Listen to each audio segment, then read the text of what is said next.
start on is Cool. going to be bonkers. Okay.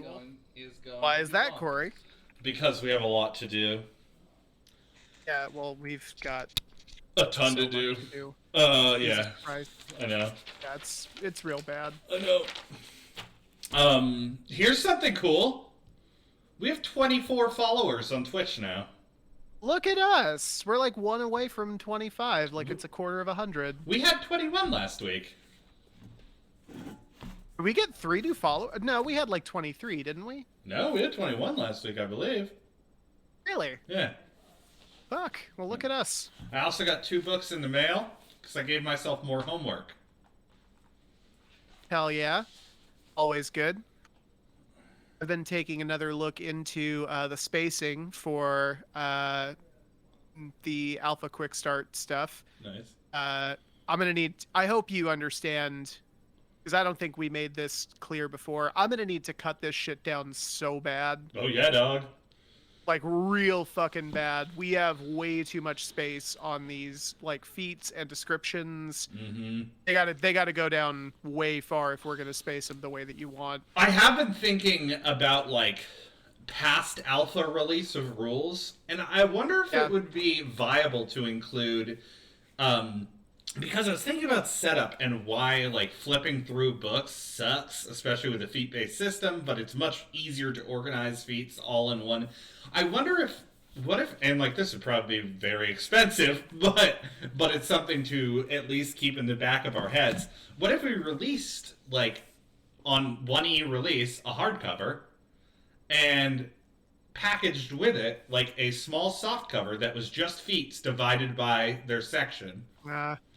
I don't like the idea of using like you need 2 different books just to make a character. Like I like it for the sense of how easy it would make things on our end. Like that would be a lot better for us as like game designers, but I feel like that would turn off a lot of people. I think if you package them together, that would be the solve for that. Yeah, I guess. Because it's still another thing to keep track of. It's another thing to refer to. Here's the thing. Like, if we keep things the way we want them, though, which is, like, set up with feats as you pick them, like, our feats section, unless we end up separating, like, the advanced things that you buy later past character creation, which also is stupid, our character creation section is going to be gigantic. Like, it's going to be it's going to make navigating the book a hassle either way you do it. So I don't know. I'm just trying to think outside of the box at a certain point. Yeah, I mean, another option really would be just to like I kind of like the idea of kind of doing what we're doing now and just saying like, okay, so when you actually make your character, these are like 1 of 2 feats or 1 of 3 feats, depending like on what you're looking at, that you can start with. And then once that section is over, that'll cut down the character creation section. Maybe just having another section of like character advancement and just listing feats. Yeah, that whole thing. Like that's the best answer to that I can come up with. It's an option for sure, but I know people are gonna bitch about that. Like, there's no good answer to it. Yeah, I just think that's an ugly answer. I don't know. I think there's a better option buried somewhere in the middle of all this. I mean, maybe. I'm not convinced though that a whole separate book that you need to have for feats is a good answer. Yeah, I don't know. But like, that's neither here nor there. Yeah, that'll be a question for later on. Yeah, those are things we're going to have to burn later. Because for now, we have to fucking get ready for a playtest next week. What the fuck? Yeah.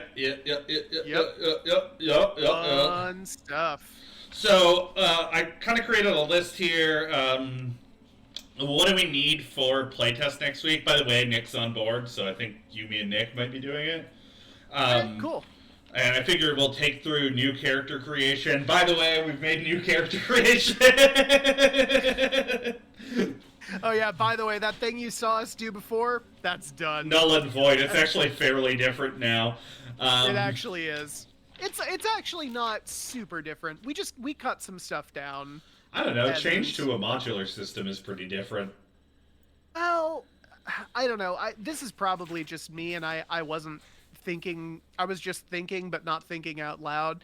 I kind of always viewed it as a modular system, anyways. Yeah. So I don't know. We had it hard coded the other way, though.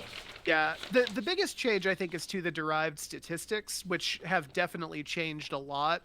So it'll be interesting to see how that affects. Dog, I cannot believe the amount of work I've put into this character sheet, which again is only for playtesting. Yeah. Yeah. Great. I don't know if you had played around in it at all, but I think I also have a way, which I'm not going to do for the playtest, but I think I have a way where I can do a drop down of the feat name and then have the text autofill into a box below it. Cool. Yeah. That's going to take forever for you to put in.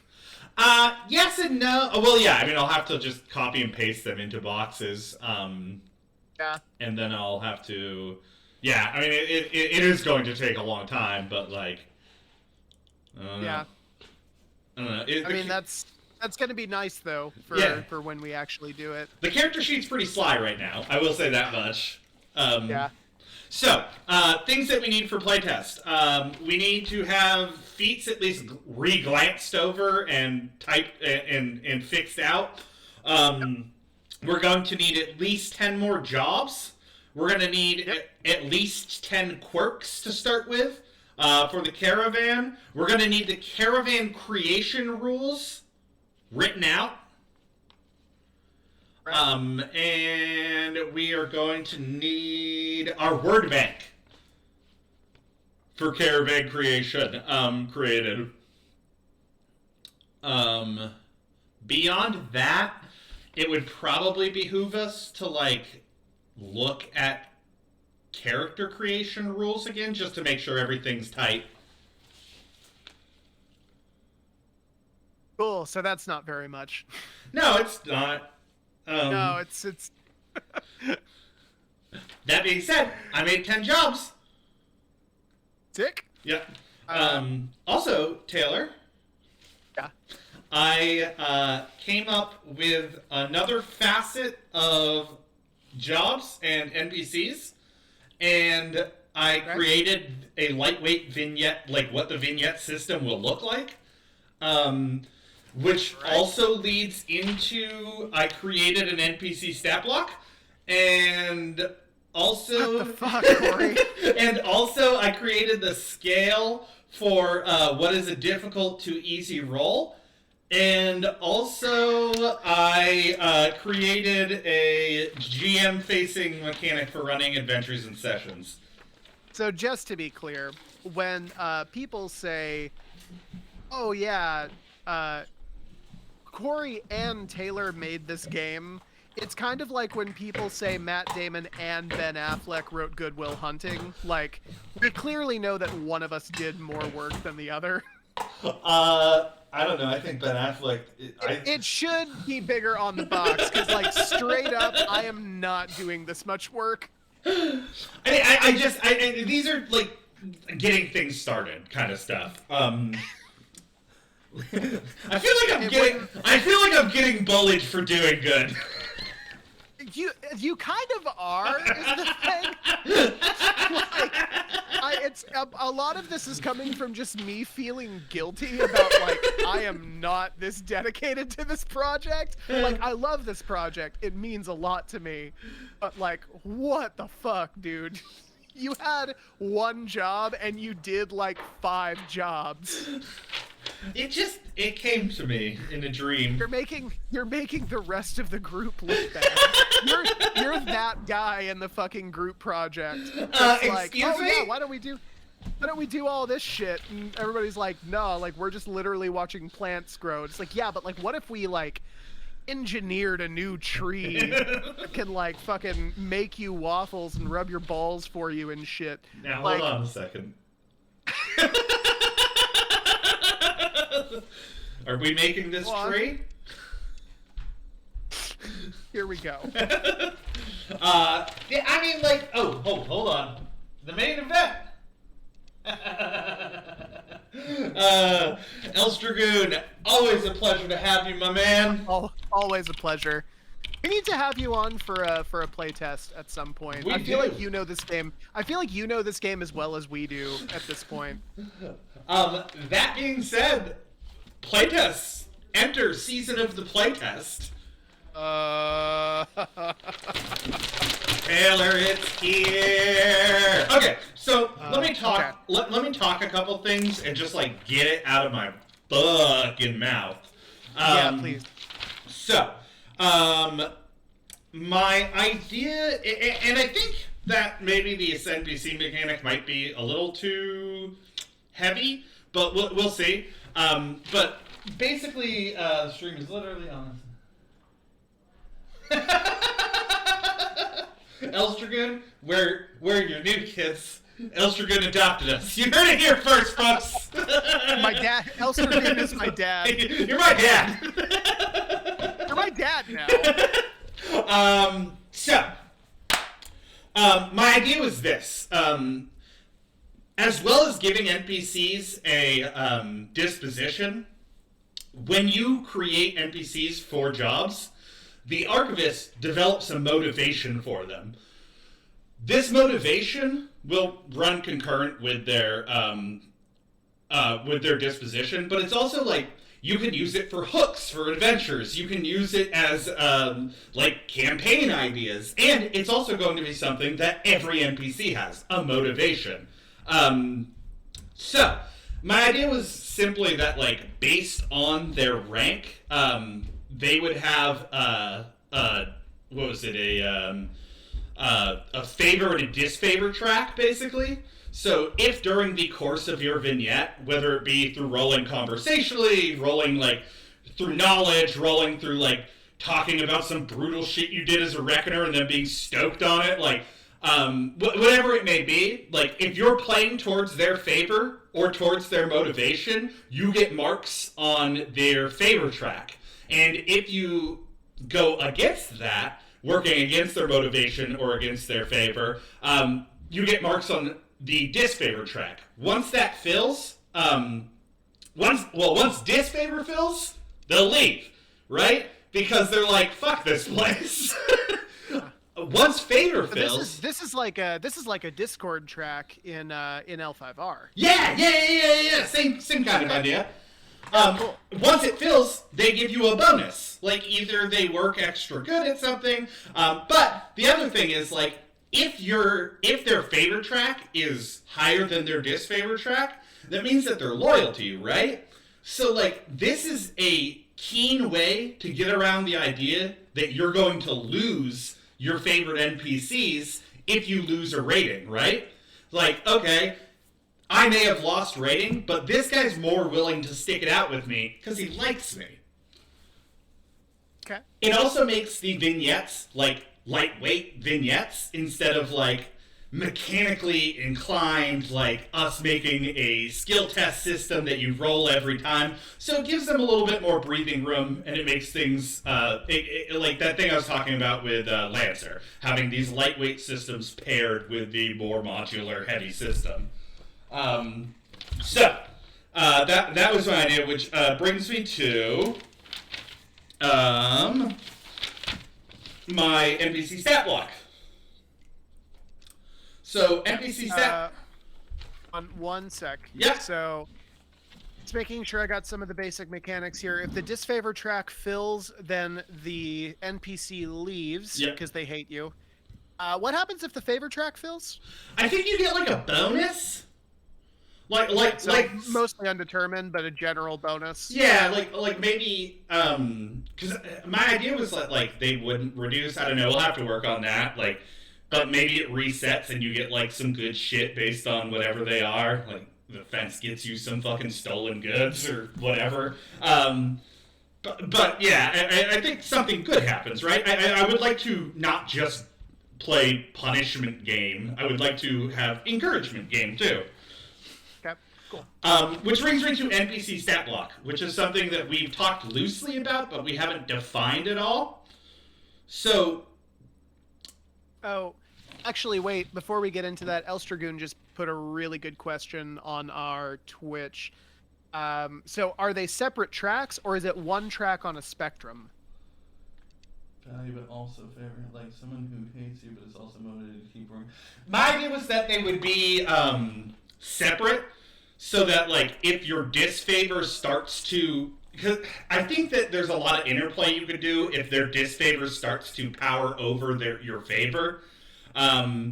Maybe, I mean, obviously we're gonna have to work with that. Like the idea of a favor track filling and then something happens means that it would be reset to 0, which means that technically their disfavor would be higher than your favor. So maybe it's like marking a checkbox or something like that. But yeah, I like the idea, Elstragoon, of like people willing to work with you but not liking you personally, that kind of thing. So you're kind of, this is something we've talked about a lot, which is like nice edge game design, I think I've been kind of calling it. Like we like the idea of like having this balance system, which is like how I run my games at home, so it makes sense. I like to apply tons of pressure on people.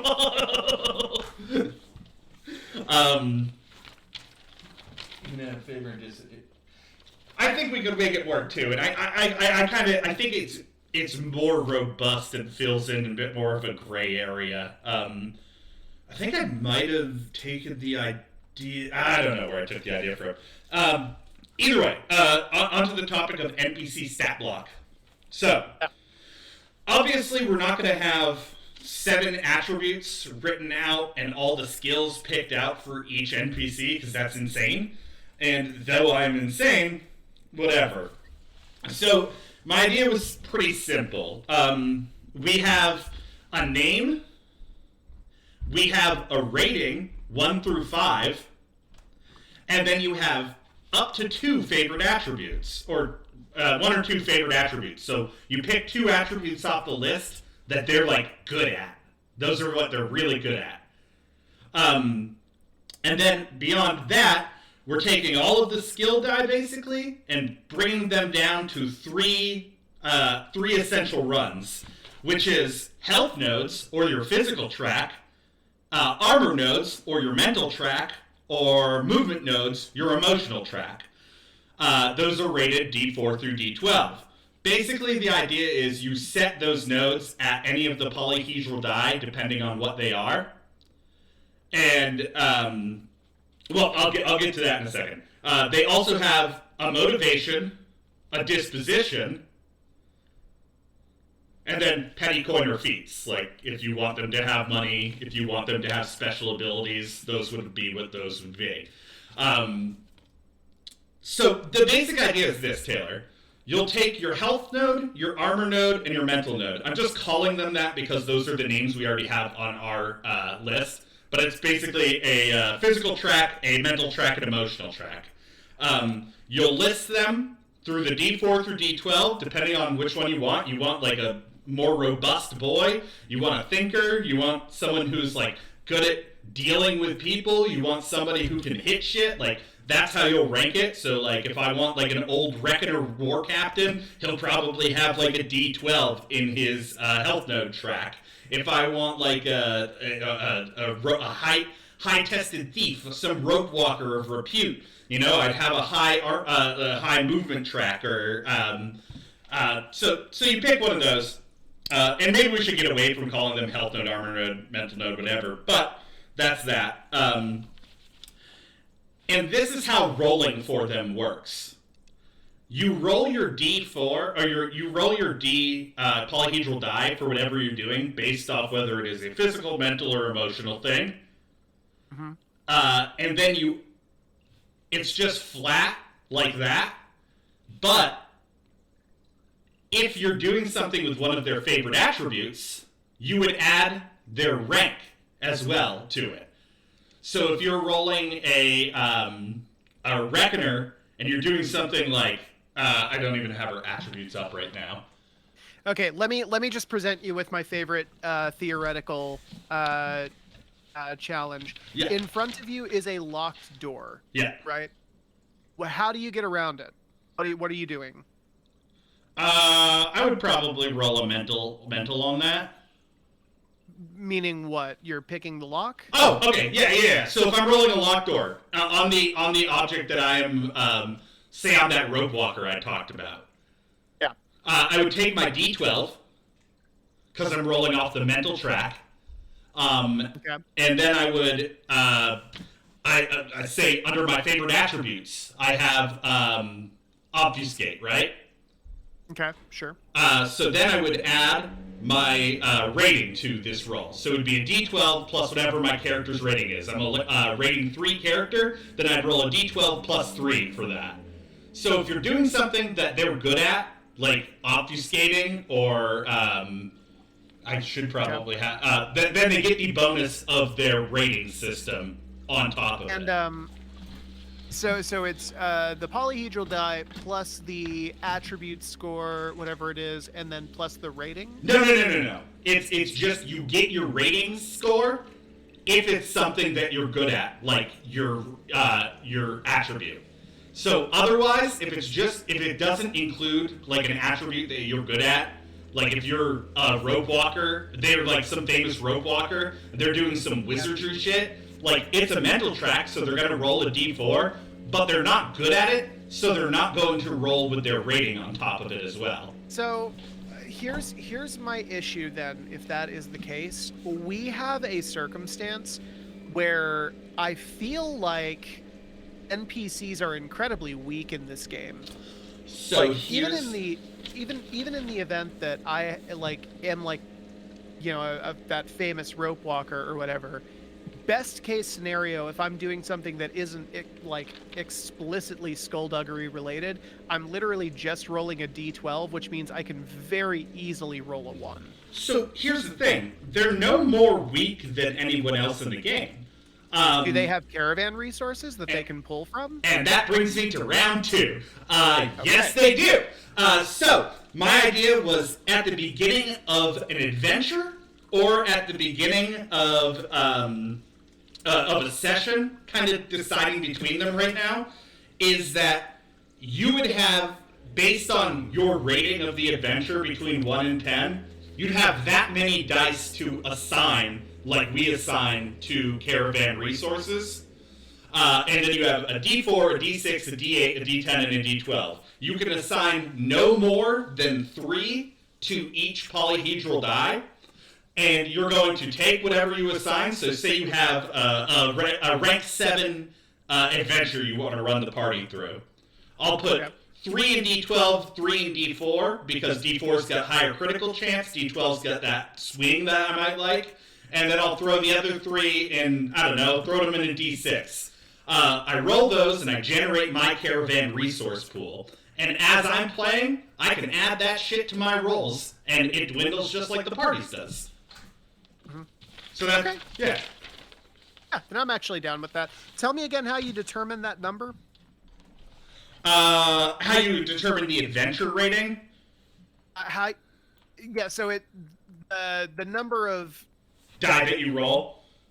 The number of quote-unquote caravan dice that an NPC has, how do you determine that number? Sure, yeah, it's just a flat roll that the GM does in the beginning of an adventure, where they roll that many caravan resources, and they have that many to work against the party for NPCs. Any NPCs. So okay, wait, hang on. Yeah. They roll caravan resources, so they're rolling the party's resources against them? No, hold on, let me type it out for you. I'll write it out for you. Alpha quick start rules. I'm just going to do this right under cover. Yep. So, say we have a rating 7 adventure.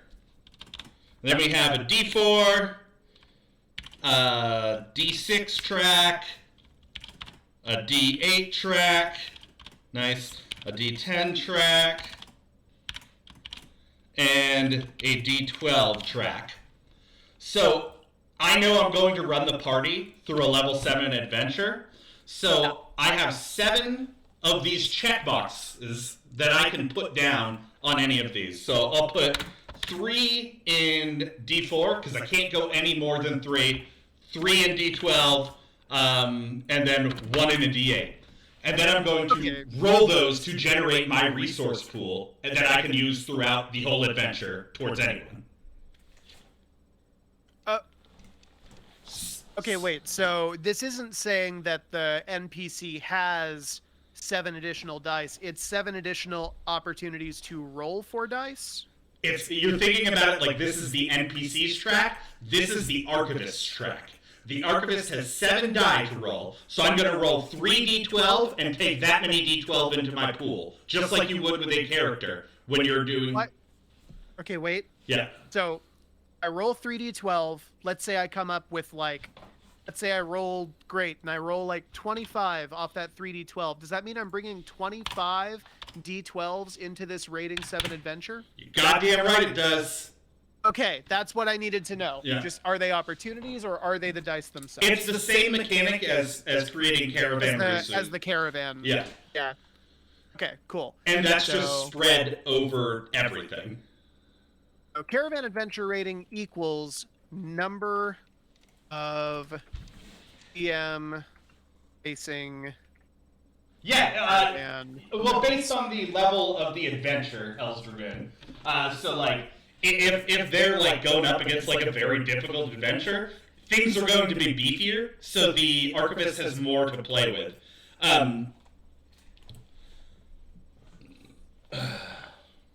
So that's the general idea.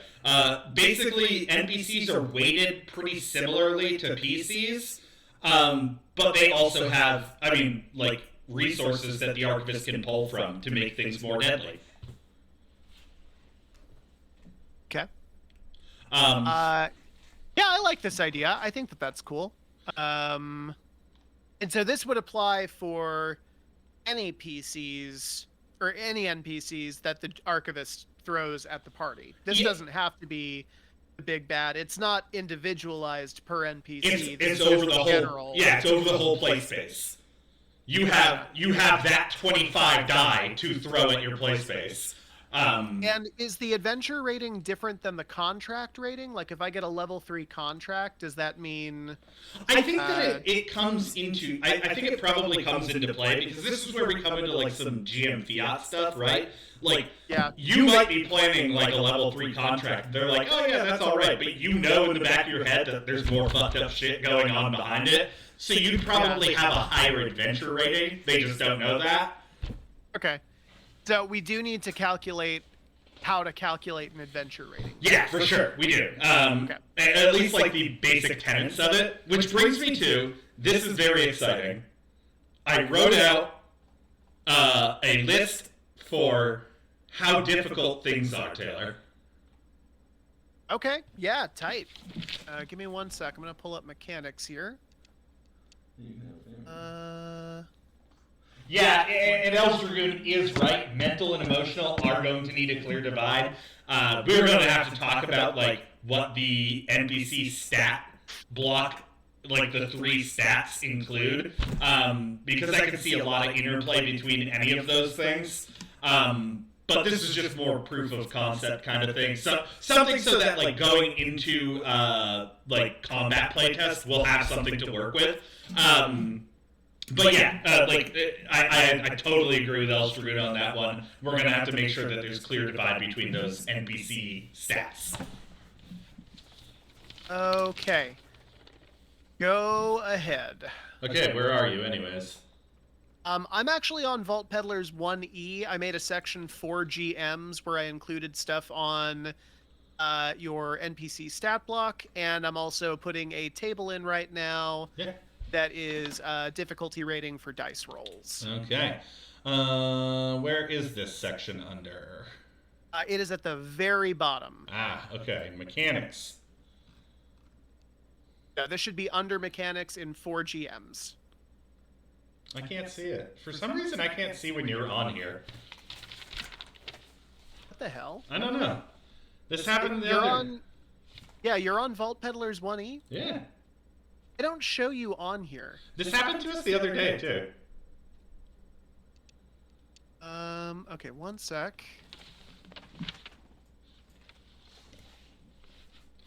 I got a peanut. I got a dollar. Hey, hey, hey, hey.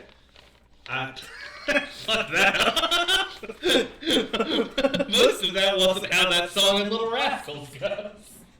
Also, while Taylor's doing this, I want to show off the books that I got. So, I got some nice, riveting reading. I got The Elements of Typographic Style,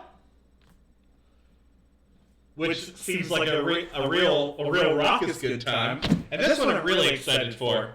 Grid Systems, or Raster System in German, because it's in German too, I guess, in this book.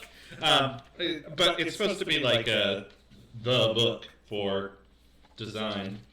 Like hell yeah. 1960s. So yeah, this is my homework to myself besides Vault Peddlers' homework. Besides all that other stuff that you do. Hey, I just sent you the link for the document in Discord. Just humor me, click on it, see if it takes you to a different place. I don't know if like maybe we made a copy of the doc or something, or I'm not sure. Yeah, let's see. Looks like we made it after all. Hey, okay, yeah. I show you on here now. Weird. Am I in some weird copy? I think you are. Huh. Yeah, so go all the way down to the bottom here, and you'll find 4 GMs. Okay, I'm just gonna real quick. Oh, yeah, thank you. It's your word and I like it.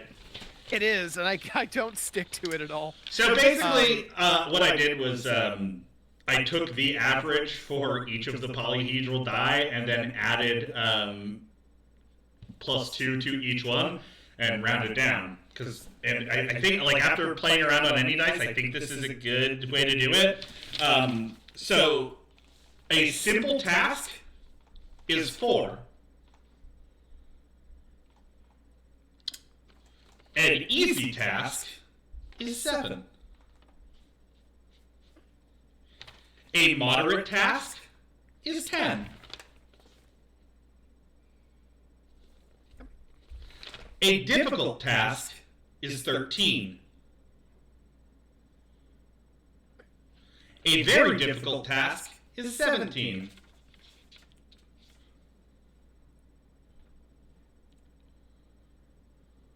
Okay. And a nearly impossible task is 21 plus, or is 21. And then an impossible task is 23 plus. Oh, okay. Yeah. One sec. Because an impossible task is you're only able to roll it if you're using caravan resources, feats, things like that. Because it would be a D12 plus 10. Over a D12 plus 10. Which is totally viable in this game. Like, based on how feats work, how jobs work, like, how caravan resources work, you could totally roll over that, and you probably will, often. But it is more difficult. Yeah. Actually, I think it would be 23 plus is the one over, right? Oh, wait, 23 plus is impossible? Yeah. Because it's 22, one more than 22. So here's the thing. In this system, the most common die roll that you're going to see, the most common result you're going to see is an 8. Which I think works with Vault Peddlers. You are mostly, you'll be able to do simple tasks and easy tasks pretty easily. And then once you get into harder territory, that's when you start having to rely on other people. So beyond that, I think 4 and 13 are about as likely. 17 is more unlikely, and then 23 plus, obviously, technically impossible, except for the addition of feats.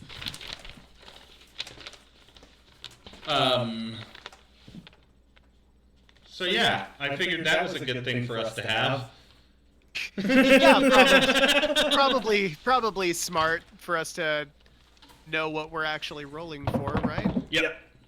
Now, by chance, And the answer, it's totally fine if the answer is no, because you've already done so fucking much for this game. Sure. Have you by chance tested this at all? Or is this something we also need to play test? I tested it on any dice, so it's not like not proof of concept in play, just like statistical odds on dice. Gotcha. And my any dice skills are limited because I don't know how to code. I guess I'm kind of teaching myself Visual Basic right now, unintentionally, because that's like the backbone of Google Sheets, and I'm doing a lot of that shit. So. Yeah. Cool. Yeah. So yeah, done. Jesus, man, you brought so much into this today. I'm not done. I know you're not. You gave a brief overview of what we still have to go over. Okay, so go on. What are we doing now? So the next thing that I made is I made 10 jobs because that was my homework. Right. Which is supposed to be on this 1E document, but I bet you it's on the 1E document that was a copy. I bet you it probably is. Yeah, you're probably right. Nobody look at my screen!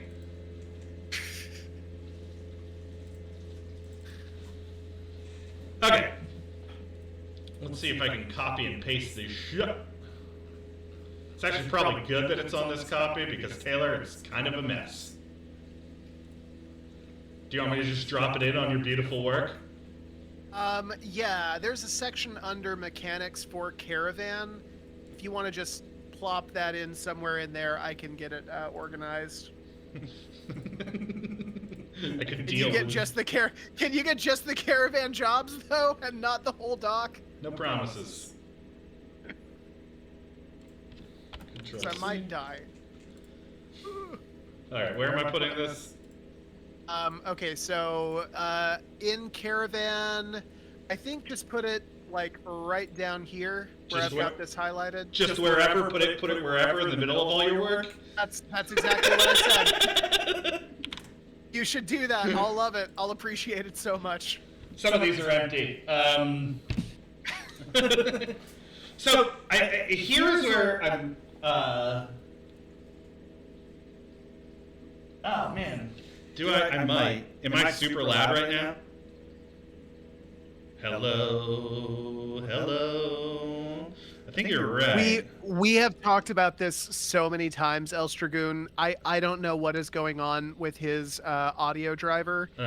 It's horrendous. I'm. It sounds kind of the same, in all honesty. I'm upgrading my own audio stuff.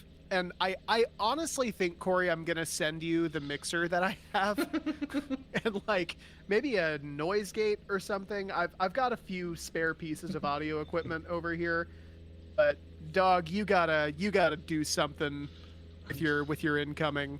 I've gotten this response from several people who have watched our stream. I'm trying to figure it out. I know you are. I think it has something to do with like your driver. I think you need manual input controls going in. I'm gonna delete mic audio.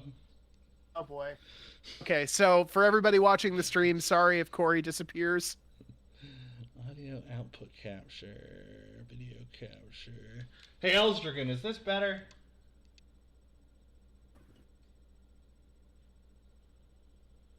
Keep talking? No, he said it sounds good. Oh, cool. Yeah, I think he's right. I actually did have 2 inputs in there. Oops, my bad. OBS is fun. Listen, I'm more of a goblin. Okay. So we actually should set it up where I host the streams. That may be a better option. Absolutely, I would prefer that. Okay, cool. I'm gonna start looking into that over the course of this week. Yay!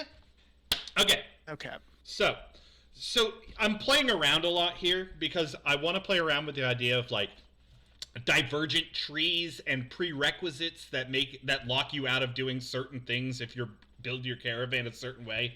Because the idea of jobs is like, this is what we talked about, this is why we decided on this decision, is that this needs to bring a ton of flavor to your community. Yeah. So, some of these, if they have the prerequisite of the past job, I'm thinking of them as an evolution of that job, like your blacksmith becomes a tinkerer kind of thing. Oh, becomes a machinist, engineer. Yeah. Okay, I like that a lot. Okay, so blacksmith, R&D, rating 1. Your blacksmith works a simple forge and keeps a rudimentary shop. There isn't as much as far as fuss and fancy here, but what they do well. And what they mostly do, besides fixing the damned axle again, is keep the advanced team armored enough to see the next day. On the completion of the blacksmith vignette, the Vault Peddler party may restore 1d4 plus caravan rank armor nodes. Alright, yeah, that's tight. The evolution of the blacksmith, and I had to start with blacksmith. It's the first one I wrote because Elsdragoon knows. It's the most important facet of anything. It's the only job that ever existed. We only have blacksmiths. So Tinkerers, the evolution of blacksmith, it is R&D. It is a rating 2. So the Tinkerer does more than simply forge and repair. The Tinkerer experiments and delves into more peculiar facets of metal. So, put it simply, the Tinkerer invents. A Tinkerer may restore either 1d6 plus caravan rank armor nodes to the party, or the Machinist may grant 2 bonus armor nodes. These disappear under downtime phase. So if you're already fully armored, and you decide you want to use this vignette as one of your vignettes, then great, you get 2 like bonus health, basically, in D&D. I was also thinking for limiting vignettes, because thinking of larger playstyle parties, I think we should have a hard limit on 3 vignettes in a downtime phase. Okay, cool. Just gonna put that somewhere up here. Go ahead and keep talking. Yep. So the evolution of the Tinkerer is the Machinist. They are rating 3. The Machinist takes the intricacies of metal to a more robust degree. The addition of certain facets of your caravan has seen to that. However, much that they grumble about their increased workload, it's more beneficial for the advanced party. So the cool thing about this is the Tinkerer has a prerequisite. The Machinist has the prerequisite of the Tinkerer, and you also need to have the job mech carriage in your caravan, because they learn to do machinist things from working on mechanized things. So, after invoking... So, quick question there. Yeah. What if the party just decides that they hate their Tinkerer, and they fire them, and they hire a new machinist? Does that person need to have that machine available, or is there room for GM fiat where, like, this new machinist they're bringing in has worked like that before? Yeah, has done that before. I think that's fine. It's just going to, like, we're going to want to look at the cost of buying ranked jobs. Like, because if you're buying a rank 3 job without building towards it, I think that it should be cheaper to build towards something, and more expensive to buy something whole force, right? Okay, yeah. After invoking the Machinist vignette, the party may restore 1d8 plus caravan rank armor nodes, and add an additional 1d4 to be rolled immediately, flat damage to 1 physical weapon for the duration of the next adventure. This resets at the next downtime phase. So now our sword that does, 8 damage can do, like, we roll a 1d4, we get a 4. Our sword does 12 damage for this adventure, because our Machinist sharpened the fuck out of it. Put a fucking engine on that bad boy. Okay, yeah. Or they may take 3 bonus armor nodes. These disappear in the next downtime phase, and add an additional 1d4 to be rolled immediately. Flat damage to 1 physical weapon for the duration of the next adventure. Same kind of thinking. It's just a progression. Engineer, I haven't written that. The next one is Carriager. The importance of your caravan... okay, I just want to talk about this for a minute.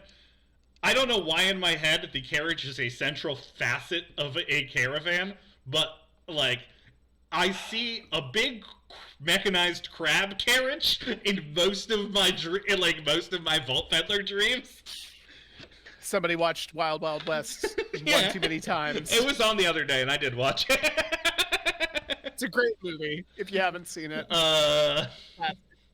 So the importance. Wiki wiki wow. Wiki. Sorry, go ahead. No, sing all of it. No. I could, but I won't. The importance of your carriage in the wide open and disparate world of Eva cannot be understated. When you need to get somewhere quickly, or in the case of a Vault Peddler caravan, away from somewhere quickly, your character is instrumental in the process. Either way, the early bird gets the worm. You may treat a 1-star rated contract as if it is a 2-star rated contract. Okay. Or you may avoid an overworld encounter. We haven't talked about overworld encounters. I imagine they will be a feature of this game. They'll probably happen. Yeah. Oh my god. If anyone's new to this stream, it's mostly me sneaking mechanics in under the guise of doing work.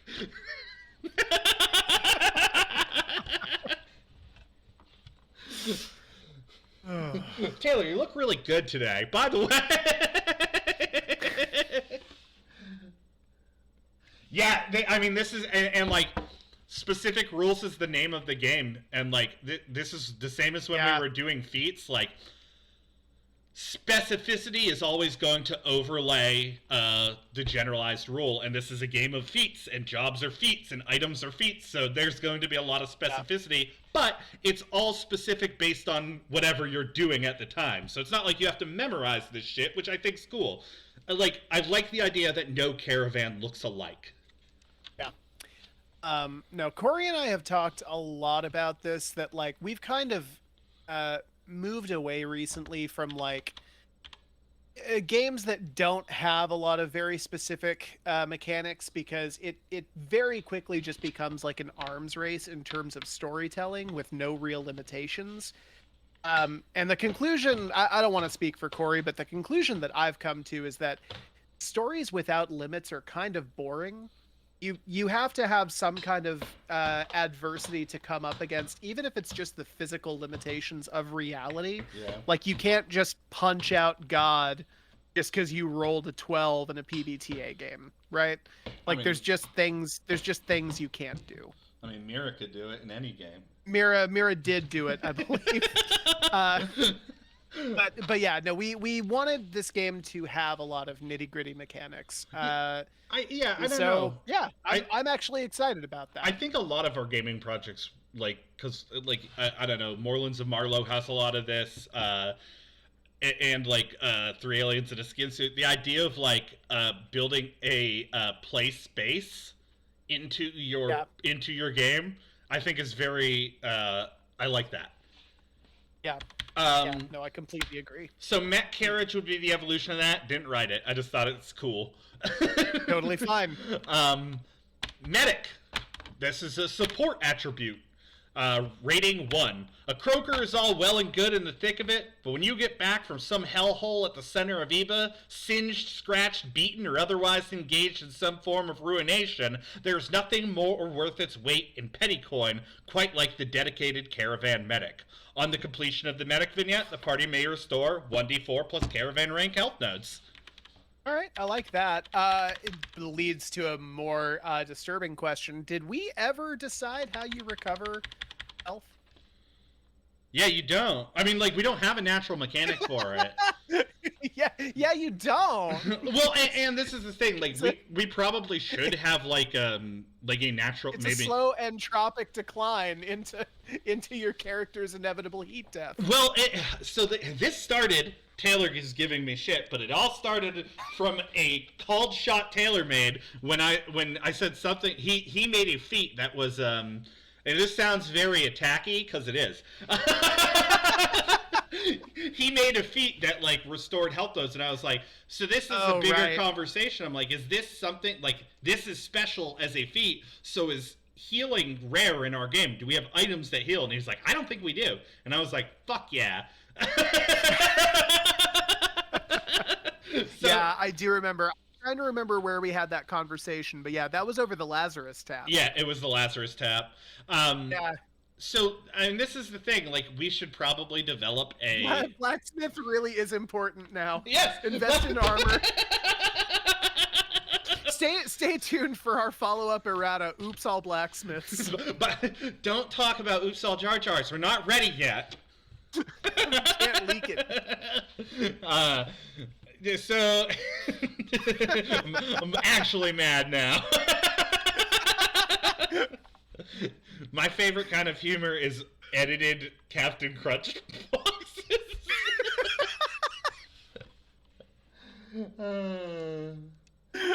Well, fuck. I love that name, by the way. Kingdom Death Monster is a cool goddamn name. Taylor, we gotta play that game. Kingdom Death Monster. What the fuck? Yeah, we do. This is my pitch. And moving on. Well, and like maybe there is like an in-between adventure, somewhat healing, but I don't think it's all the way, right? No, I agree with that. Yeah. So the next one is Vagrant. This is attribute intel, rating 1.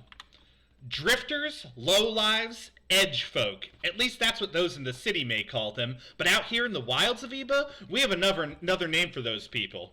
Information. A vagrant breezes into town before the caravan proper and susses out the situation, who the major players are, and what kind of work can be found, and what sorts of resources can be exploited. I've seen whole contracts taken with a few advanced words. After enacting the Vagrant vignette, the caravan will receive 2 interesting and pertinent pieces of information concerning the area and available contracts. Okay. So, question here. Is there a notable difference between a Vagrant and a spoiler? So I think the notable difference is a spoiler is good at researching. The Vagrant just gets you, like, pieces of... I mean, maybe not. Maybe the spoiler's the one we need to remove. We're talking about removing provinces, which is why Taylor's grilling me on my favorite province. I am, yeah. So, I mean, that's the thing, is, I mean... Same one thing of with Medic and Croaker, too, though. Like, I mean, like...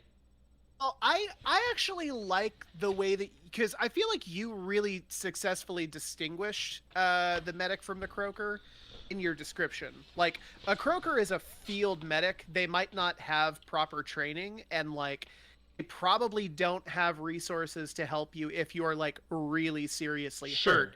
Like, if you have a collapsed lung in the field, there's fucking nothing a Croaker can do for you. But a medic...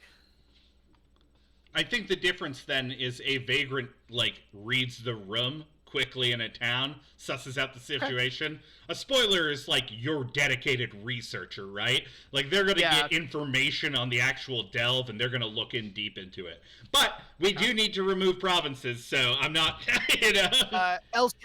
Provinces are kind of our stand-in word for, like, classes in D&D. It's the role that you fill in the caravan. So, like, spoiler is, like, the researcher. Rope walker is kind of like your rogue, breaking into places. Your pharaoh is like your team captain, who, like, calls the shots and, like, organizes troops. Croaker, which we mentioned before, is like your healing class. They're like a field medic. But these are all roles and responsibilities that you fulfill in a vault.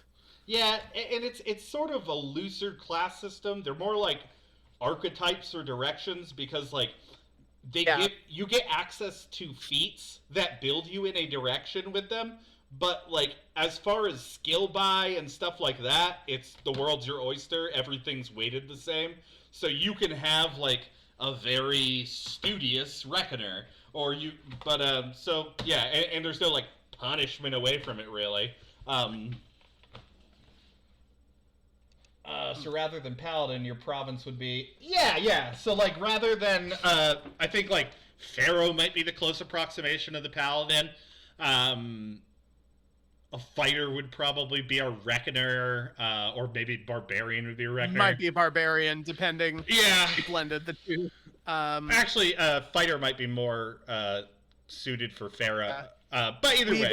Weaver is like sorcerer, warlock, wizard, and clergy like all mixed into one. Clergy is actually a history in our game. Yeah, I mean, this is the thing. Like, Vault Peddlers, like, I don't know. Like, I think we've done a good job of establishing a different play space so that, like, they're not analogs, right? Yeah, it's not a one-to-one comparison, but that's the basic idea. Yeah. Okay, so, moving on. The evolution, or one of the evolution... is a goon? A goon! Attribute Intel, rating 2. Prerequisite, Vagrant, and your Intel attribute must be set to threatening. So you can't get a goon evolution if you don't have the threatening word on your Intel attribute. So this is built just for threatening Intel groups. Anyways, all right. The Vagrant love it. The Vagrant gets you information that the Vagrant gets you information. A goon can leverage it. Of course, no kind-hearted caravan would employ somebody of that nature, at least publicly, anyways. When a goon drifts into town, people are threatened, intimidated, or coerced into giving up information. After the goon vignette is enacted, the party will receive 2 interesting and pertinent pieces of information concerning the area and available contracts. Additionally, they will be able to re-roll 1 contract negotiation check. Because they've kind of greased the wheels by threatening people. All right, yeah, okay. So, this is an interesting one. Arcanist. Arcanist can either be set as R&D or support, but you have to pick one.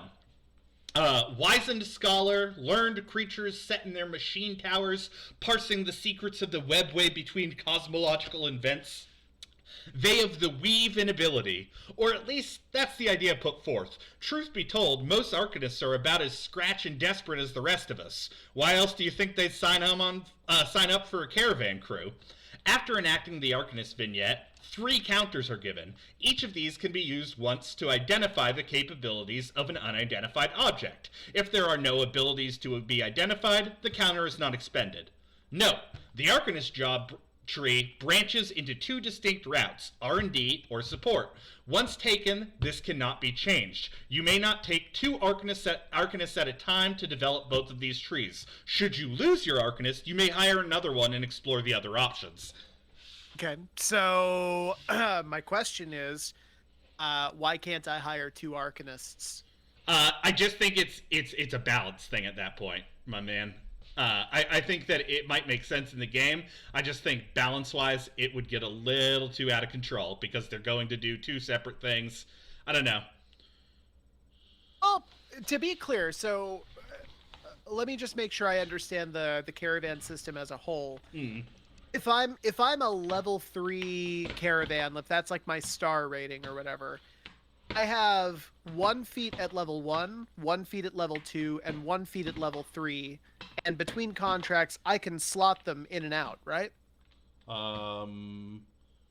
Is that not the idea? No, I think that they level... You pay to level them up, is the idea. So I can have all of these guys all at once? I think we should probably put a limit to how many people can be in the size of your caravan. Or maybe some sort of limit based on, like, production.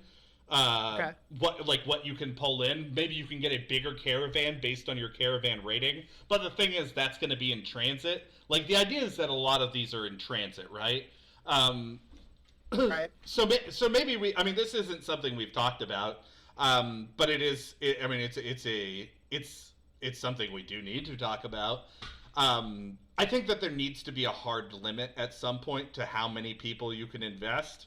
Maybe not. I don't know.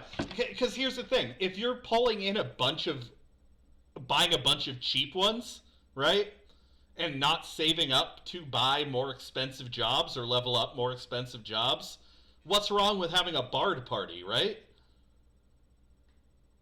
I mean, I suppose, yeah.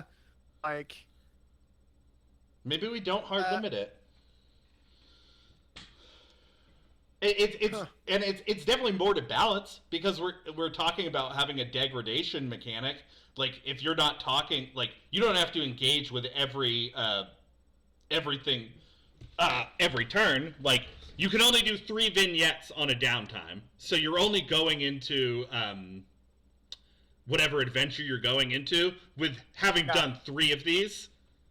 So all you're really doing is increasing your card size for the kinds of things that you can do. Okay, yeah. A lot to think about there. I think that that's going to be something we'll have to see in playtesting. I think so too. Yeah.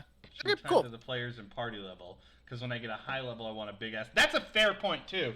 Like a high rating should maybe I should have. I don't know. It's something to look at, like a big ass caravan, because we can pull in more people. I guess we were thinking more of a depth progression with the caravan, in that like to get higher ranking jobs, you need to have a higher rating.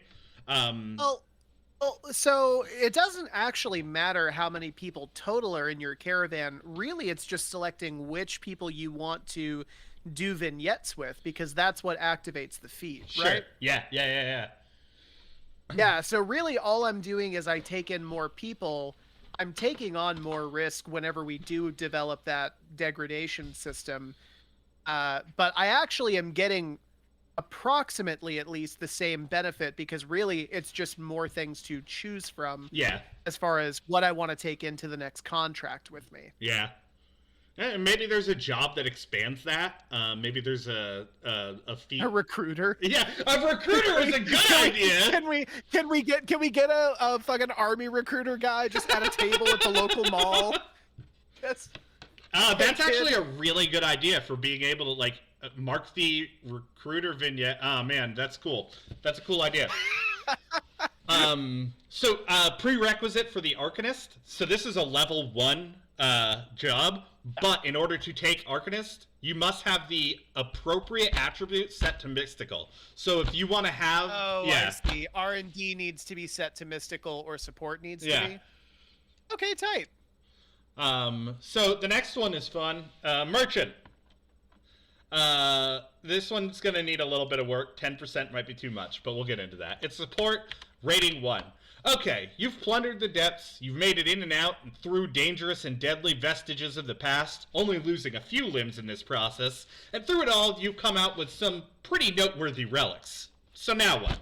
Sell it to the next willing huckster who breezes through camp? There is no more sure way to be had. That's why caravans with an eye on the Golden Road have their own verifiable merchant. After enacting the merchant vignette, you will receive either a flat 10% discount or a 10% bonus picked at the completion of the vignette, so you have to pick which one you want to do. Rounded down for the merchant's purse, of course. 2 petty coin for purchasing or the sale of things until the next downtime phase. Okay. So I like it. My only issue, and we've come across this before, is merchant is specifically one of our histories that has associated feats with it. So are we just saying, we're not getting rid of that history, I assume. I don't think we have to. So are we just I mean, this is just an NPC feat that complements that background. Because I think a merchant, the idea of a history is this is who you were before you joined the caravan, right? So I don't think you're blocking anyone out by taking that, or even I think that you might have some nice interplay there, good role play opportunities maybe. Yeah, all right, no, I'm down with that. Yeah, vendor might be the what type of traveling circus train that comes in? Vendor might be the name for it actually. Actually, I'm going to change that to vendor. I like that better. So the next one's fun. Fence. The fence. This is a support rating 4.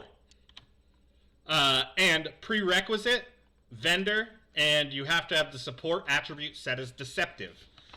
A fence knows a guy, and he knows a guy who has things or wants them in the case that you need them to fall off a carriage. They work through the unseen markets in the corners of every city, village, or hamlet dotting the landscape, and they very rarely get accosted for it. After enacting the fence vignette, the caravan party will receive a flat 10% petty coin bonus to anything bought or sold, as well as and so this is interesting, 10% petty coin bonus to everything bought and sold. So this is an evolution because it's a rank 4. as well as access to the fence's more illustrious items. This is fun. Each party member may pick 1 feat from the book and use it once before the next downtime phase. They do not have to meet the prerequisites to use it. These do not roll over as the items need to be returned. That's right. Isn't that fun? My only thing is I think you need to make that a level 5. I can use literally any feat in the book. You can use it once. Like, still any fucking feat. Yeah. Like, I'm not a magic user, but I can pick any fucking feat. Yeah, dog! Okay, so my only thing is I think that needs to be a level 5. I'm into it. I feel like that's end game. That's end game, end campaign stuff. Yeah, that feels... That's fucking wild. Isn't that fun? That is wild. I love that. I also like that you've done the stuff with prerequisites for like setting relevant attributes. Yeah. Accordingly, I think that that's like a cool requirement. Well, and it's definitely going to force players to change their play style to keep the caravan up and running. Like, it's a good way to keep players on their toes. We definitely need to write a mechanic for can you just change your set attribute word? Is there a process that you have to go through? Like, it seems like the way that a lot of this stuff is working is like stuff is locked in through the finishing of a contract, and then upon the completion of a contract, you get to reset. So if it was just up to me to decide it like in the middle of a session, I would basically just say I would just say like you would have to reset it at the or in between contracts. I think maybe you'd have to have some sort of like a payment to be received either in petty coin or just something so that it doesn't become a mechanic that people are going to gamify to like not feel the flavor of their caravan, but rather like do the best option in order to so maybe it's like a development mechanic. You have to work towards it in some way, take a loss somewhere, but it's something we definitely got to think about. Same with like we don't have multi-classing or anything like that because we don't really have like I think you could probably shift to a different, I don't know, something to think about. And that's it. Those are 10. All right. Yeah. Very well done. Thank you. Okay. I get to turn off till next week. Yeah. even though we all know you won't. You never turn off. It sounds like an attack because it is.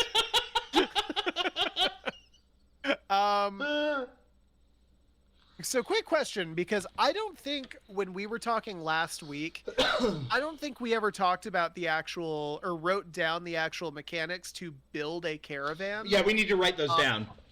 Yeah, I think that's, unless you've got more that you need to do here, I think that's the last thing that we need to do before we start playtesting next week. Yeah, I mean, well, so like, I think before playtest next week, we need to probably 10 more job feats. Okay. We need to come up with 10 quirks in our word bank. Yeah, and that's it. Like, we'll run you and me and Nick through creating characters in the new character sheet, as well as creating a caravan on the caravan sheet, which I will work on this week. So how are we splitting this up? How are we splitting this up? Well, tell you what, you did the last 10 jobs, and you've given me a really good template. So I'd be happy to take on the next 10 over the course of the next week. Yeah. In that case, we need to write... Oh, do you want to write the caravan creation right now? Is that what you're saying? That was my idea. If you've got the energy for it. You've done a lot of talking, but we could meet up like this weekend and do it if you would rather not. Man, well, we do have a lot to do. This weekend I need to... Let's see here. I need to work on Vault Peddlers stuff. I need to do design stuff. I don't think I need to do any cyberpunk stuff, which is cool. I just don't know if I have the energy in me, but I do want to do it, is the thing. Maybe we could write down some of the basics and then fill in the numbers later. Yeah, that's totally fine. Okay. Let me open up caravan sheet.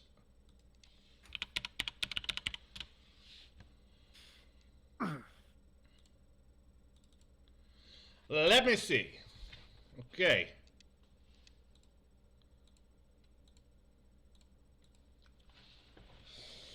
Dun, dun, dun. Okay, so your caravan rating starts at 1, right? Right. On the creation of a caravan, you are going to, as a party, decide, pick one word from the word bank for each of the 4 feats and apply it. Each of the 4 attributes and apply it. And those attributes are R&D, command, support, and intel. And those also start all at D4s. Okay. All right, cool. You are then going to buy the polyhedral die under the polyhedral die level of each attribute. Okay. And these will degrade, and these will raise and degrade as you play, so they're not static. Okay. We do need to come up with a number and cost for those. Which Taylor's actually been taking kind of... Taylor's writing out our goddamn economy right now. And I'm so fucking stoked. I was about to say, I think I've got numbers for that, if I'm not mistaken. Yeah, it's just insane to me that you've taken on the role of the... I don't... You created... You... Father, you made me. Why did you create me? I did not ask to be born, Father. See, this is Frankenstein if Victor Frankenstein was like, oh, hell yeah! Oh, hell yeah, you look crazy, dude! Oh, fuck, I love that shit. Man, you look all wild as fuck. Dog, you look tight as hell right now. No, like mean. Ah!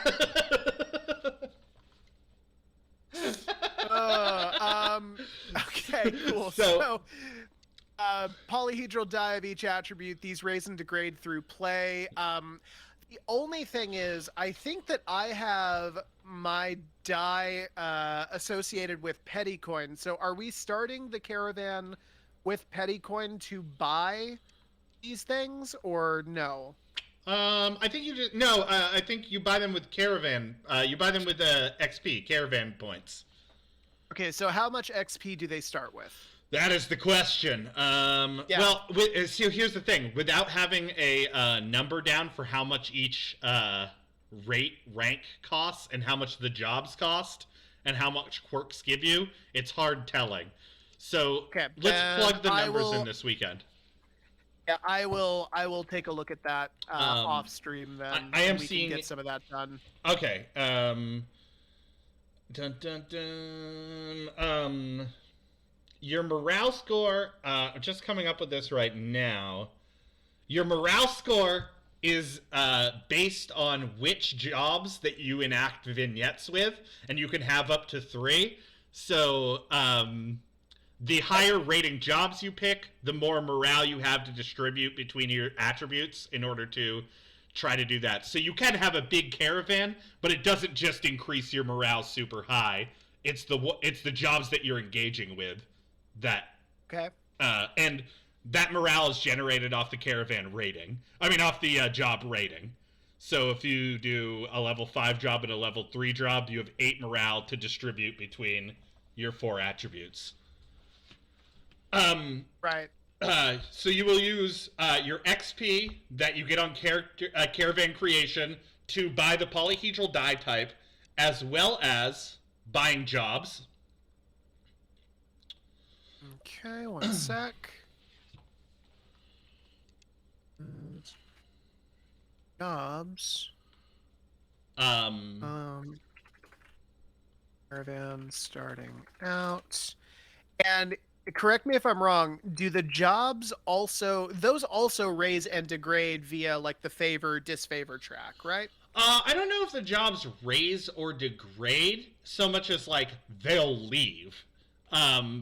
Like if your disfavor fills out all the way, then like that dude's just gonna leave because he's quitting his shitty job, right? Like Right. if you have like a 5-star chef in your caravan crew and you guys are like, and he's real fancy, and you guys are like raucous shitheads, he's probably not gonna stay because it's not his vibe. Okay. So yeah, I don't think that because we've got to account for the fact that like caravan rating's going to go up and down. Okay. So one sec. To buy jobs, caravan starting out. We also then need numbers for how much the jobs themselves cost. Okay. Yeah, and I think like you can only buy like level 1 jobs, or maybe you could buy a level above your caravan rating. I like the idea that the caravan rating is like the ceiling, because I feel like that's where you break through, right? Is like, yeah, if I can get like a level 5 or like even a level 3 job at like a level 1 caravan, then like why do I even need to take on bigger jobs? Yeah, like there's no need to do more than that. I will say this then. That means that starting a game of Vault Peddlers, you are going to start with a morale of 3, no matter what. Yeah. So like you will roll a very small caravan resource pool. You'll roll a d12. Like probably if I was there, I would be like, well, let's roll a d12 because that will get us a lot of die potentially. Probably going to want a d4 because there's a higher crit chance, and d12 and buy like one job, and well, you're probably going to want to buy 3 jobs so you can have a high caravan pool, right? Oh, right, because that determines how many chances you get. Yeah, you would need 3 jobs. Maybe you just get 3 jobs to start? I don't know. Yeah, you know what? I like that, actually. You start with Okay, so one sec. There's the 1 XP and 3 jobs.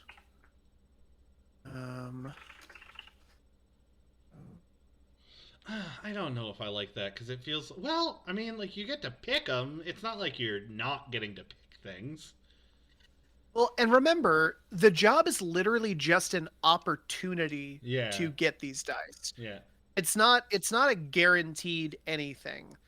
And by giving players that at the beginning, it gives them skin in the game. Like they have a reason to give a shit because like this directly affects how successful their caravan is.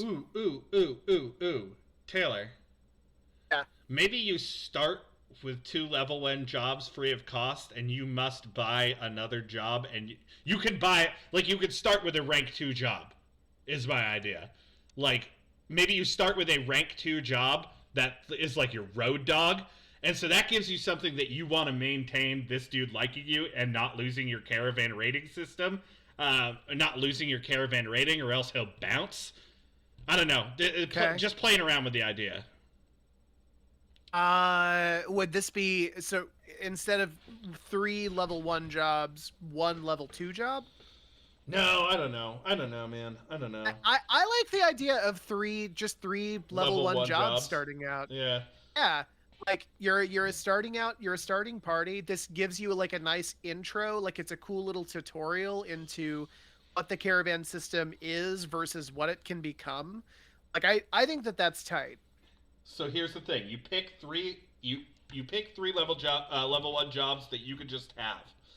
Additionally, you're going to pick a community goal. Oh wait, I'm sorry. Right before you write that, the archivist is going to develop an NPC stat block for each of these jobs, starting with a name. The party can probably generate the name, or maybe that's player style, like however the player table wants to roll it, whatever. But then the archivist has to roll on the disposition table or the word bank table for the disposition of the NPC who runs that job, right? So you guys don't get to pick. Yes. You guys don't get to pick that Abe is threatening. The archivist rolled that Abe was threatening. You're like, we want a pastor, and you're like, all right, cool. Abe's the pastor, and then you're like secretly behind the screen, like, and Abe is a fucking dickhead. Yeah, I like that a lot. Yeah. So they select only role performed. And they would also pick the attribute to which they add, right? Well, yeah, no? They're gonna pick the Yeah, they're gonna pick the attribute of the Oh no! Each job they can't. Yeah, the jobs have baked in. Yeah, so they pick literally the job. Oh well, hang on then. Yeah, no, okay. So they pick only the role performed. Yeah. At which point the archivist develops NPC stat blocks for these NPCs, including disposition and motivation.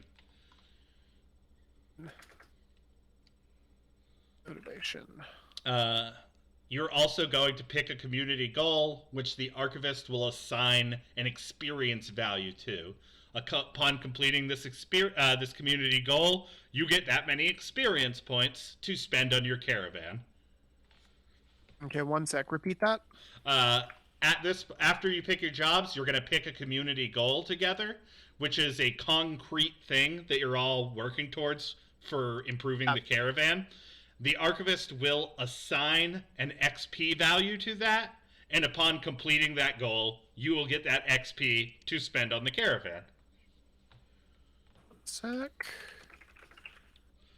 Maybe we want a conversion table of petty coin to XP. I think that's probably a good idea because there's very little stopping a generous GM from just being like, you build a mobile bar, that's 1,000 XP, congratulations guys. Yeah, well, I think we can write maybe community goals are rated 1 through 10 or something like that.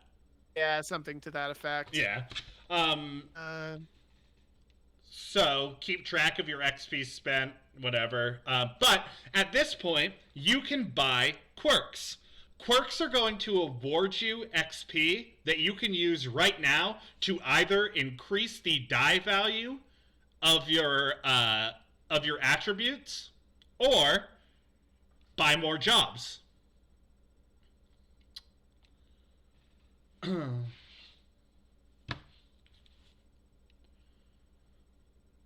Okay. Quirks are GM-facing feats. And last as many sessions as the XP they are worth.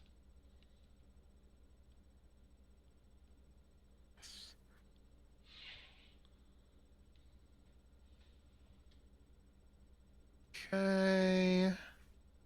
Oh, yeah, I know. And at a certain point, GM Fiat is, they're going to run it the way they are going to run it. And we can't control a table. Yeah, very true. We can harden code what we can harden code and hope that the vibe of the game that we are establishing is enjoyed, I guess. I'm excited to fucking play this game, dude. Same. Gaming XP into the sorry. Oh, to be clear, they're not buying quirks the same way they're buying what's the word? They're not buying quirks the same way they're buying polyhedral die, right? Really what's happening is if I get Tides of Luck at 10, I'm getting an additional 10 XP that I can use for whatever I want, but then I have to accept the feat that comes with it. Yeah, well, I think you can use it on whatever you want for the caravan. I don't think you can use it for personal character sheet. Oh, yeah, no, I agree with that. But yeah, I mean, you can use it to increase polyhedral die, buy a new job, work towards building that community goal, however you want to do it.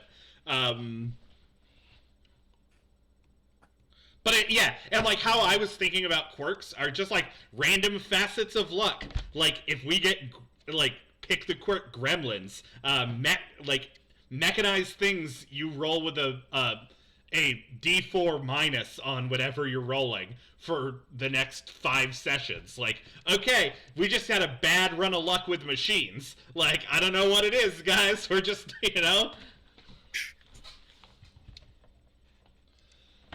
Okay. So yeah, I mean, probably a petty coin to XP table would be good. Maybe you can buy XP with petty coin. I don't know. Something to think about. Okay, so let's see here. And can we talk about real quick before we get off the changes we did to the character sheet, or do you want to just save that for playtest next week? Yeah, sure, we might as well. Oh, that brings me to the next thing, Taylor. Another piece of homework we need. We need to rewrite the attributes as approaches. And that will also be something I'm going to work on this week. And we need to define out our skills. Okay. So, we created our game as a modular system now.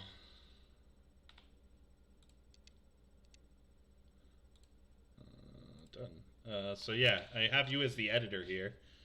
So you can come in here and play around. One sec. VP character sheet version 0.1. So modular in this way, before we had a top-down hierarchy of relation of skills to attributes, meaning that like if I was picking appraisal, it was always based off of my logic. So I would add my logic ranks to my appraisal. So like pretty traditional D20 shit. But now we're working with the idea that like how you're rolling something. Like if I'm doing an appraisal, or if I'm like evaluating like a combatant's, like a hostile combatant's goods, like his sword, to try to suss out how fucking strong he is, whatever, that would be a ferocity appraisal roll. So I would just go in here and pick ferocity. Oh no, why didn't it level up? No! What the hell? It worked the other day. God damn it. Oh no! I'm so sorry, Corey. Corey's been working so hard on this sheet, and like, Why isn't this working? I don't know. Does it do that for all of them? It should be filling out the, yeah. Huh. Maybe it's because we don't. Hang on. Maybe it's because you don't have a number in here. Oh, fucking, you're right. Oh my god, I just had a heart attack. Yeah, okay. Fill these out with whatever. And then okay, cool. No, they changed. Oh my god. Oh my god. So,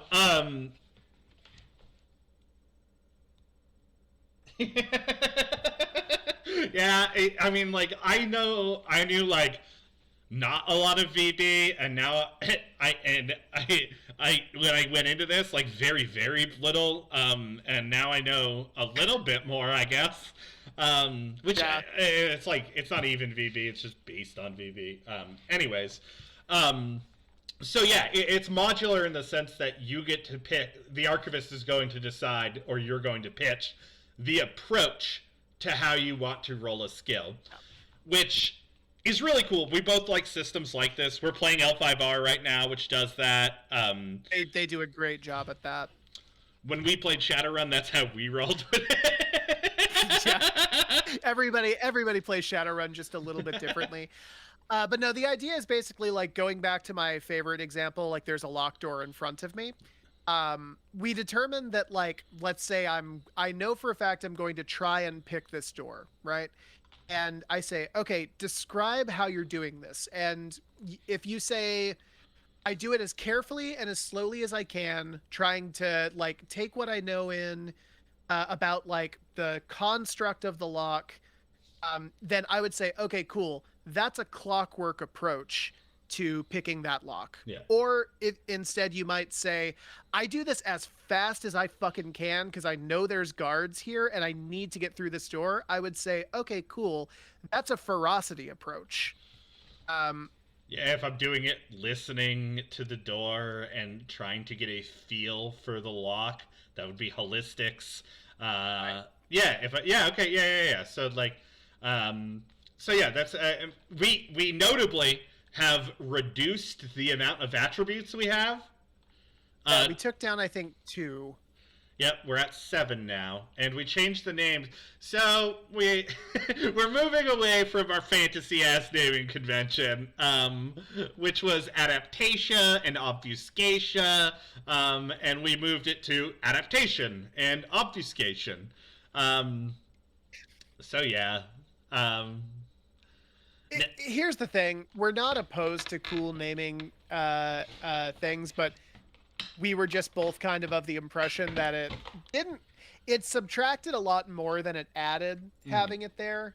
Like it's cool, I guess, but it's also probably confusing for people who are coming into this and being like, what the fuck does this mean? And that's exactly what I experienced in a playtest I ran at home. Like, so yeah, I mean, we brought it down. We also brought down a number of skills. So we have less skills now. Appraisal, brutality, composure, deductive, grace, hardiness, impression, magum, memory, parlay, repair, skullduggery, and traversal. And on top of that, we changed our derived statistics because what we had found, what I had found is that like, my home group, I ran a home group through it, and like someone was like excited. They're like, "Oh, I'm gonna make a rope walker." They pump up their obfuscation to 8, and they had like 6 movement, and I was like, "Oh, that's shitty." And they were like, "Yeah, my armor is really high." And I was like, "Yeah, okay, so like it's traditional AC, but like we didn't account for that." So now it's what is it? B11 adaptation, ferocity, and half of nebulae rounded down control your health nodes. Your armor nodes are controlled by your logic plus your clockwork, and your nebulae rounded down. And your movement nodes are controlled by your obfuscation and your and your holistics plus your nebulae rounded half rounded down.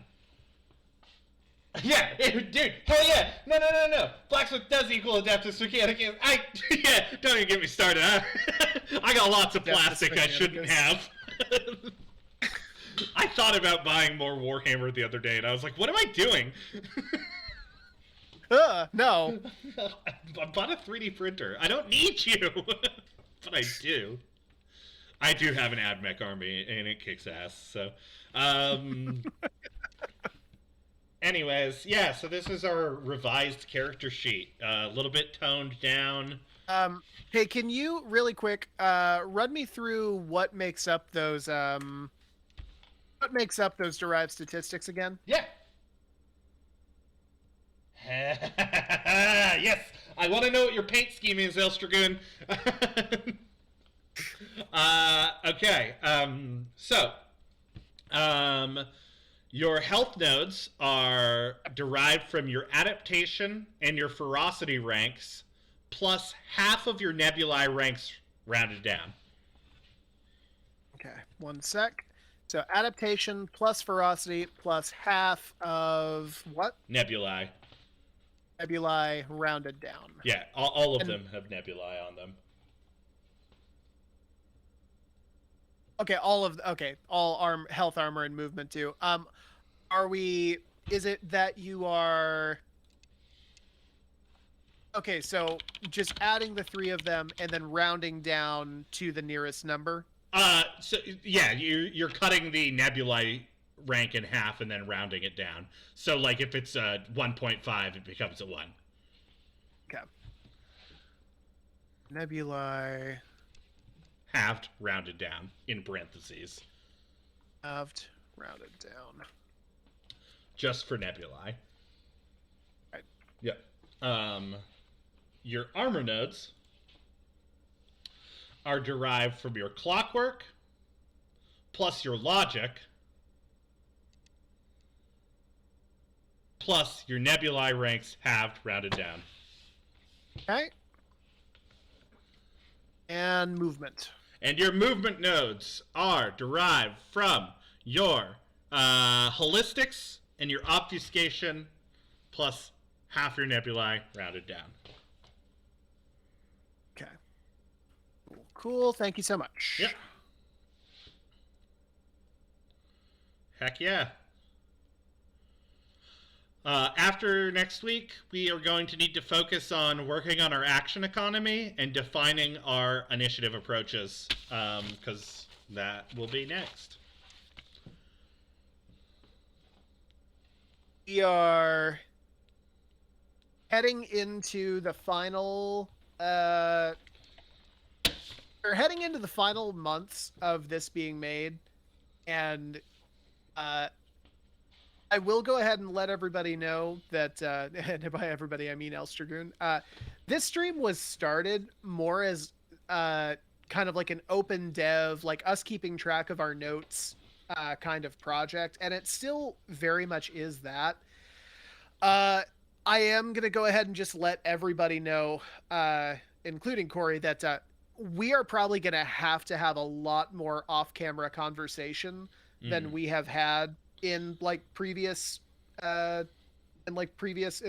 year that we've been doing this. Yeah. Just because we are getting so into the nitty-gritty. like the nitty-gritty, not just even of like what goes into the book, but like what goes onto the book. Like we're having talks now about like production and like fucking sewing and binding and shit, and obviously that stuff was going to be off camera anyways, but I did just basically want to let people know that it's very possible in future streams, until the alpha quick start rules comes out, because we are working on a deadline, it is very possible the game will drastically change between playtests and off-camera conversations between streams. Yeah. So this is what the game is right now. It will probably be different next week. Well, not even next week, and then the week after, and then the week after that. Yeah, and Elstragoon's right. Like, workflow's more important here. Yeah, totally agree. Just trying to let folks know in case we actually do have people who watch this. That being said, I'm in the process of getting our Discord set up right now. I'm starting to put our socials onto our, what do you call it? Twitch. And, yeah, man, this has been a fucking awesome year. Oh yeah. Next month, beginning of next month, is going to be our 1-year anniversary of working on this game. Likely we've actually already eclipsed it, but we're calling February, the beginning of February. It's the earliest date we could verify. Yeah. But yeah, Elstragoon, always a pleasure. Anyone else who's watching, I love you. Yeah, have a fantastic evening. Enjoy the rest of your day. Vault Peddlers always. Eva forever! Eva forever!